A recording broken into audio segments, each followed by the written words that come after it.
তুলসী পাতা চিবিয়ে খেলে সর্দি কাশির সমস্যা নিমেষে উধাও হয়। এই তথ্য প্রায় সকলেরই জানা। এবার জেনে নেওয়া যাক এই পাতার আর কি কি গুণ রয়েছে। তুলসী পাতা চিবিয়ে খেলে সর্দি কাশি কার্যত হবেই না আপনার। মধুর সঙ্গে মিশিয়ে খেতে পারলে আরো ভালো। চায়ের মধ্যে দিয়েও খেতে পারেন তুলসী পাতা। তবে সর্দি কাশির সমস্যা কমানো ছাড়াও আরো অনেক গুণ রয়েছে তুলসী পাতার। সেগুলি কি কি চলুন জেনে নিই।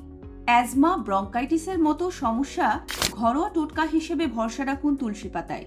বুকে জমা কফ কমাতে সাহায্য করে তুলসী পাতা, কমায় শ্বাসকষ্টের সমস্যা। তুলসী পাতা খেলে বদহজম, গ্যাস, পেট ফেঁপে যাওয়া, অ্যাসিডিটি এইসব সমস্যা দূর হয়। তাই নিয়মিত তুলসী পাতা খাওয়া খুবই ভালো। হৃদযন্ত্রের স্বাস্থ্য ভালো রাখতে চাইলে কোলেস্টেরলের মাত্রা কমাতেই হয়। এই ক্ষেত্রেও সাহায্য করে তুলসী পাতা।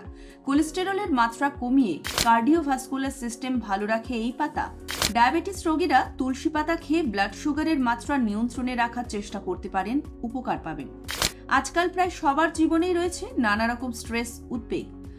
তুলসী পাতার রস খেলে এই স্ট্রেস ও উদ্বেগ কমানো সম্ভব।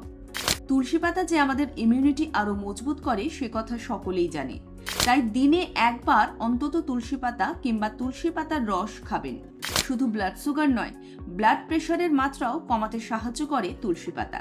তাই রোজ সকালে ঘুম থেকে উঠে 2 থেকে 3টে তুলসী পাতা খাওয়া অত্যন্ত উপকারী।